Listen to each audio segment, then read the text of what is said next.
thought we unforced turnovers in the first half killed us. I thought they were tougher than us going to balls. You know, so you give them that, and they made some shots. Play at the end of the half, they make a three, and we miss a layup. Just But I told them we're in good shape. Just play. Then we start the half, and we don't set a screen on an inbounds play. And I just said, look, we're going with spirit. I'm playing spirit. PJ was hurt. Not enough to give us. We just needed spirit. I thought Wenyan, obviously Kevin. Second half, our guards played for us. Instead of, I got to get mine and do, they played for us. Nick played good down the stretch. Hami played good. I mean, we had a lot of good play today. And then to come on the road and be down 18 in this environment, in a top 10 team, is for us playing all freshmen. I mean, freshman, sophomore. That's who we are. To be able to do that in this environment means we're growing up. Part of it is we have a full roster, which we have not had for how long? 3 weeks, maybe longer, because Jared's just starting, and we still haven't figured out Jared yet. Cal, you talked all year about you need Kevin to become that guy. If there's going to be that guy that can kind of put you on. And he didn't settle. He didn't settle. He went at it. He took fouls. He went at the basket, and there was only one play late, and he knew he did it. He bailed out, and I wanted to. Why'd you do that? You'd been, and it's, you know, he reverted a little bit, but the biggest thing too, both Quade and Shea played the way you need point guards to play. You're not playing for you. You're playing for us. You're running downhill to create for us, and they did it. You know, everybody talks about our shooting. I'm not. We're not that bad a shooting team, but we're so big we just don't play that way. And then I thought we defended and we hung around, and you know, down 18 in a young team like this, and to be able to come back and win, and then win, you know, like make all the plays down the stretch. And obviously Bob's got a terrific team. I mean, you know, you got senior guards, you got the big people. What hurt them is when the kid got hurt. That probably tilted it to where we could beat them, because that kid just blocked every shot and got every rebound and did everything he was supposed to, scored. I don't know what happened to his knee, but that was a big piece of this game. Cal, you stuck with Nick Richards even when a lot of people said get him out of there, and kept him in the starting lineup, and you played him down the stretch tonight. How, as a coach, is that one of the more rewarding things when you stick with a guy and he gives you that in that kind of moment tonight? These kids are so young.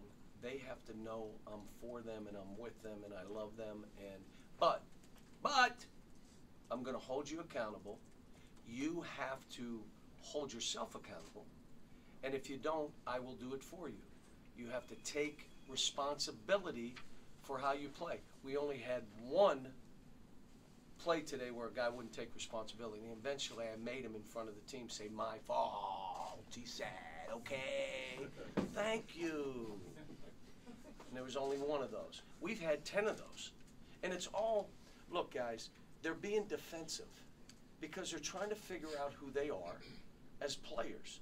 And when you're trying to figure it out, you're defensive. You're trying to, it ain't me, stop. Take stock in it. And I told them my job is to make them uncomfortable every day so they can play in this kind of environment. And we started it for a couple days. It became like football practice. We had helmets and pads, and we did some stuff to get ready. And so, you know, they dinged heads a little bit, but we, you know, I'm trying to make them uncomfortable. I'm just kidding. We did not have football practice. You talked all year about toughness. This team needed to be tough. You played probably the team that's considered the toughest in the country and came back. Were you happy with the toughness during the game? Down the stretch, we made those plays. And I think part of it is because now we're doing a rotation versus you're in a rotation. Unless, like, you don't come up with the ball at a critical time, and you got to put it, you're out. Short of that, you're staying in. And I think it's better for them because what does it take off their plate? What excuse? You take me out because I missed a shot. Can't say that. Can't say that anymore. You're in a rotation. Well, did it 2 minutes after I missed a shot. I'm trying to take all this stuff off these freshmen, their plate. That's what I'm trying to do. And again, if guys aren't playing with spirit, it's good now. We got enough guys. Instead of me begging like I had to at South Carolina, you're out. We'll play without you, and we'll win. How tough was this environment, especially with the way you guys started each half, where West Virginia got a turnover to start the game, fast break dunk. Second half starts, you can't inbound the ball. How tough was this environment? So it's hard. It's a tough place to play. Cal, you said yesterday it's only a big game if you win. It's a Well, big you game won now. This is a What does it mean? huge game. This was a huge game because we won. But for Bob and I am rooting for West Virginia. I always do. He is rooting for Kentucky. We're not going to play anybody. Well, we will face each other in the NCAA tournament. There is no question they'll put us in the same bracket because they don't want two of us to advance. So we're going to play each other. But hopefully it's later rounds. And he knows this is, you know, them saying now he's got their attention. And again, I didn't watch his team. I was watching my team. But I imagine there's some things that he's going to talk about, whether it be shot selection. I don't know. I didn't watch his team. I watched mine. Cal, this did turn out to be a big game for the league. It came down to you to win the challenge for the first time. You guys It doesn't did it. matter. I mean, you got two of the best leagues. And so whether they were 6-4 or 7-3, or we were 6-4, 5-5, it doesn't matter. Both of these leagues are two of the best leagues. Jared Vanderbilt had 11 rebounds. Unbelievable, right? Yeah. I got to figure out offensively. I'm losing my mind. I called Jared in and I said, listen, I need you on the court. I need your rebounding. I need your toughness. I need your ability to pass and be that guy. What do you want me to run? You write up a play. Tell me how you want me to use you offensively so that you're comfortable. He's just not comfortable right now. And but he's only been playing what, 10 days? Is it 10 days? Somebody correct me, Jerry. What is exactly 11 days and 36 hours? I don't know. But on those Almost. 11 rebounds in 11 minutes, does he change the dynamic Yeah. that he's in? Yeah. He brings that toughness. Like, he'll go get balls. We just got to figure him out offensively. John, is there such a thing as that defining moment where the light can come on for a team? And No, it- no. When you got all freshmen, no.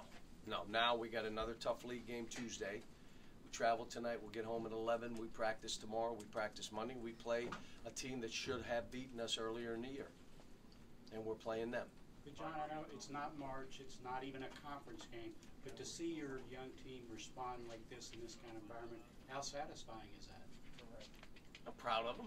I mean, they know how I feel, and you know, it's just, you know, I told them it was a spirit about you in the second half, and that's what we're trying to get them to practice with, so it becomes who they are.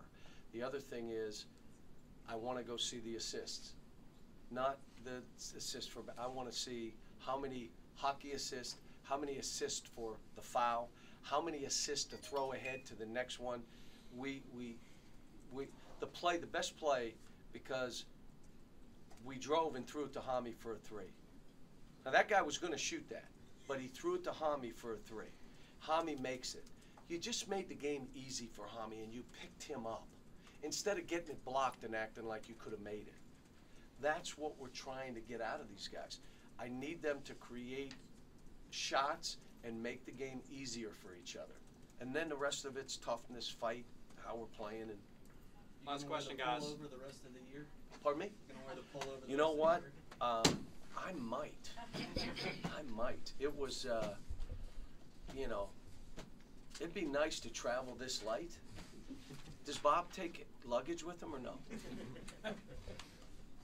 He doesn't take luggage, does he? No. Does he brush his teeth? Yeah, don't get close enough.